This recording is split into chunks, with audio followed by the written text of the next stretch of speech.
কিসে কে তাহলে দিয়ে সদাই করে আজকে খরচা এগুলো বেশি থাক আমিও কি কম চালাক নাকি এখন লুকাই রাখি মাসের মধ্যে চা দিয়া খাওয়ানোর লিগে আমি আর বিস্কুট কিনুম নাকি অনেক সংসারে বড় একটা চিংড়ি দিয়ে এক বেলা চালাই নিতেছি কিন্তু অনেক লক্ষ্যে আছে তেল ছাড়া ডিম ভাজা নিতেছি এতগুলি চিনি দিয়ে আমি রাস্তার দিচ্ছি তাই পাতিলের মধ্যে লেগে রয়েছে এর লিগে তো মেয়েরে কইছি পাতিলের রাস্তার ঢুক সাইটা পিঠা খাই ফেলা দেখি। আসসালামু আলাইকুম, কেমন আছেন সবাই? ভালো আছেন? নিশ্চয়ই আল্লাহর রহমত অনেক ভালো আছেন। আলহামদুলিল্লাহ আমিও মোটামুটি ভালোই আছি। সংসারে কিভাবে টাকা বাঁচাবেন সেই টিপস নিয়ে আপনি ঘুমা যাইসা পড়ছি আমি না। সকাল সকাল হাঁটাহাঁটি শুরু করে দিছি, সকালে না হাঁটলে রোগ হয় বেশি। দেখেন তেল ছাড়া ডিম বাঁচতেছি কেমনি করে স্বামীর টাকা বাঁচাইতেছে, আমি কিন্তু অনেক লক্ষ্মী আছি। সারা ডিম ভাইজ আমি দুই দিক দিয়ে লাভবান হইতেছি। অতিরিক্ত তেল খাইলেও হয় রোগ ব্যাধি হইলে তো ডাক্তার কাছে যাওয়া টাকা সিটাও তো অল্প করে তেল দিয়ে পোলা পানির লিগে 4-5টা পরোটাও ভাইজে নিচ্ছি। আপনাকে কামড়ায় নাকি সকালবেলা 1 ঘন্টা করে হাঁটবেন, রোগ ব্যাধিও কম হইব, শরীরটাও ঝরঝরে থাকবো। তো দেখতেই পাইলেন পোলার লিগে তেল ছাড়া একটা ডিম পোস্ট করে নিচ্ছি। এর জন্য কালকে খাই একটা চিংড়ি মাছ বাইচা ছিল, ওইটাই গরম করে নিচ্ছি। কামটা করছি কি চা বানাইছি কত আগে, লবণ দিতে ভুলে গেছি। আমি হলাম মাইগ্রেনের রোগী, মাঝে আমার মাথা ডাউলা চাউলা হয়ে যায়। আপনার আবার হাইসেন না, লবণ ছাড়া কি চা খাওয়ান যায়? আমি লবণটা খাই একটু বেশি।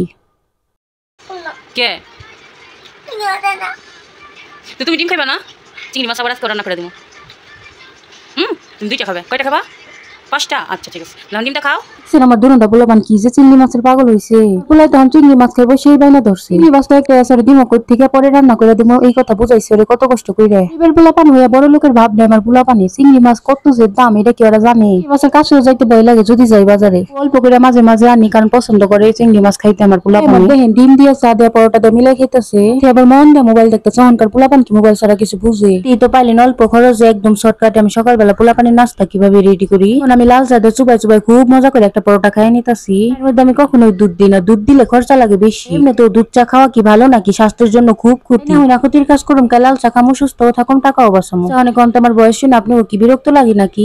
যে শব্দের শব্দ কি আর করুম, আমি তো গ্রামে থাকি। গ্রামের বাড়িতে অনবরতই ডাকাডাকি করতে থাকে গরু হাঁস মুরগি পাখি, শেষ চিল্লা চিল্লো আছে কি আর করুম। আমরা তো গ্রামের মানুষ, সবাই একসাথে মিলামিশা থাকি। দেখেন আমার দেবরের বউ আমার যা বাজারে গেছিল, আমার জায়ের কাছে কিছু সদাই আনতে দিছি। আমার যা কাজটা করছে কি, তেল তো 1 লিটার আনছে ঠিকই, যে আমরা বলি বাকরখানি আর খাস্তা, আমার যা রে বাকরখানি আনতে কইছে দেখি আমার যায় দেখেন সে কতটি আইসা বলতাছে ভাবি আপনি কোনটা আনতে গেছেন? আমি তো জানি না, এই জন্য 2 ধরনের বাকরখানি নিয়ে আইছি। আমি তো আফসোসে পাচ্ছি না, অপচয় হয়ে গেল একটু বেশি। দেখেন তুরতুরা পোলাপানের যন্ত্রণায় তেল লোশন সুনো পাউডার যত যাচ্ছে সবকিছু আমি এই শোকেসের ভিতরেই রাখি। মানে যে তুরতুরা এত দামের সুনো পাউডার ফালাই দিল উপায় আছে নাকি? এই যে দেখেন এখন আমি বাকরখানি গুলি রাখনের লিগে সিন্ধুকের ভিতরে থেকে ডিব্বাটা বাইর করে নিতেছি। এই বাকরখানি গুলি খুব মজা আছে, সত্যি কইতাছি। পোলাপানে তো এই বাকরখানি দুধ দিয়ে ভিজাই দিলে খাই একটু বেশি। আমি বাকরখানি গুলি খুব যত্ন সহকারে আস্তে আস্তে ডিব্বার ভিতরে বইয়ে রাখতেছি। কোন আমার ভিডিওটা আপনার কাছে কেমন লাগতেছে? ভালো লাগলে প্লিজ প্লিজ প্লিজ আমার চ্যানেলটা সাবস্ক্রাইব করে নোটিফিকেশন অন করে রাখেন। আমি নতুন ভিডিও আপলোড করার সাথে সাথে আপনার নোটিফিকেশন পাওয়া যাবে। কষ্ট হইলো নোটিফিকেশন পাওয়ার সাথে সাথে আরাম করে বসে বসে আমার ভিডিওটা দেখে নিবেন। আর যদি ভিডিওতে কোনো ভুল ত্রুটি হয়ে থাকে, আপনার কাছে ভিডিও ভালো না লেগে থাকে, তাহলে দয়া করে বোন মনে করে ক্ষমার দৃষ্টিতে দেখবেন। আর আমার চ্যানেলটার পাশে আছেন, আমার ভিডিও ফুল ওয়াচ কইরা লাইক কমেন্ট করেন, তাদের জন্য রইল মন থেকে ভালোবাসা। দেখেন বাকরখানি গুলি ডিব্বার ভিতরে বইরা এখন খুব যত্ন করে সিন্ধুকের ভিতরে রেখে দিতেছি। আরে কি যে মন গুলা হইছি, মাথার সমস্যা নিয়ে কত কষ্ট করে সংসার করতেছি। তেলের বোতলটাও যে সিন্ধুকের ভিতরে রাখুন সেটা তো আমি ভুলেই গেছি। মাথার সমস্যা নিয়ে খুব যন্ত্রণার মধ্যে আছি। প্রত্যেকটা কাজ 2বার করে করতে হয়, খুব কষ্ট করে সংসারের কাজগুলি সামলাইতেছি। এখন আমি সিন্ধুক তালা দিয়ে রাখছি, আর বাকরখানি টুঙ্গাগুলি এখন বাইরে ফালাই দিয়ে আসি। বাড়ির পোলাপান যে পাজি সিন্ধুক তালা না দেওয়া কোনো উপায় আসেনি। গরমের ভিতরে কলিজা ঠান্ডা করানোর লিগে আপনারা কি তরমুজ খাইবেন নি? ইনশাআল্লাহ আলহামদুলিল্লাহ খুব কাজের। আমি এই দিকটা দেখে নেই যে আমি আচার বানাই নিতেছি। পোলাপানেও খুব কাজের আছে, কতটি করা আম টুকাই আনছে। এই করা আমগুলি কাটতে কুইটে ফ্রিজে রেখে দিয়েছিলাম আমি।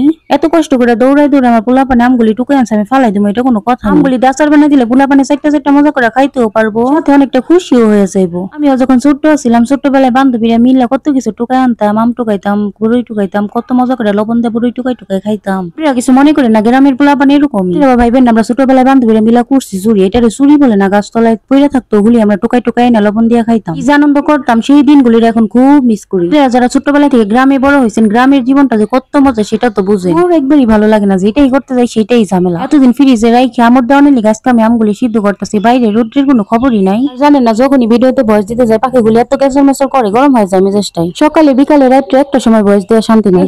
বাইরে রোদ্রের কোনো খবরই নাই, আকাশে তো মেঘ করতেছে দৌড়াদৌড়ি। এখন আমি রোদ্রের সাবাদ দিয়ে অন্য একটা বুদ্ধি মাথা থেকে বের করি। আমি খুব চিন্তার মধ্যে আছি সিদ্ধ করে আমগুলি কি করা যায়। এগুলি চিনি দামগুলি সিদ্ধ করতেছি, নষ্ট হয়ে গেলে এটা কি মানে নেওয়া যায়? আলহামদুলিল্লাহ বেশ কিছুক্ষণ চিন্তা ভাবনা করে একটা বুদ্ধি পাইছি। আপনারা ভালোভাবে শুনে রাখেন, আপনাদেরও কাজে লাগতে পারে এই বুদ্ধি। আমার গভীরের মাথায় এত বুদ্ধি কই থাকে সেটাই ভাবতাছি।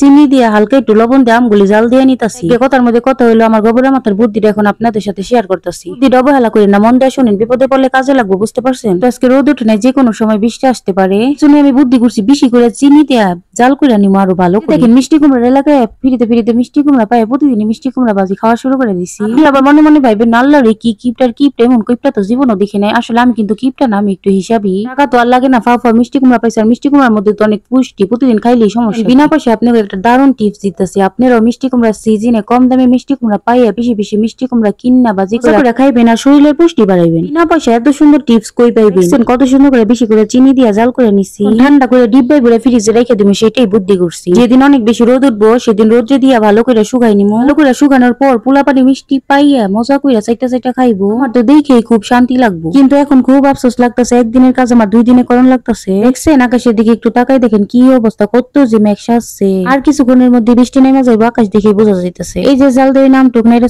চেড়ে ঠান্ডা করে নিছি, এখন ডিব্বার ভিতরে ভরে নিতেছি। দেখছেন আমগুলি জাল দেওয়ার পরে কি সুন্দর হয়েছে, দেখে মনে হইতেছে আমের জিলি বানাইছি। আপনারা কি খেয়াল করছেন আমি কিন্তু আম জাল দিতে যাই অনেকটাই খরচ বাঁচাইছি, বুঝতে পারতেছেন না? দাঁড়ান আমি বলতাছি। আপনারা তো দেখছেন আমি রাইস কুকারের মধ্যে আমগুলি জাল করে নিছি। রাইস কুকারের মধ্যে সবকিছু সিদ্ধ হয় একটু তাড়াতাড়ি, চুলার মধ্যে পাতিলের মধ্যে জাল করে নিলে সময় কি কম লাগতো না? দেখছেন এখন আমি জাল দিয়ে আমটুক ফ্রিজের মধ্যে রেখে দেওয়া নিলে কত সুন্দর ভাবে ডিব্বার মধ্যে বইরা নিছি। একটা গাটি চিনি দিয়ে আমটুক জাল দিছি, কুকারের মধ্যে কতখানি লেগে রয়েছে, মেয়েরে কইছি চাইটা পিঠা খায়া ফেলা দেখি। জাল দিয়ে আমটুক ফ্রিজে তো রেখে দিতেছি, কবে রোদ উঠবে আল্লাহ ভালো জানে।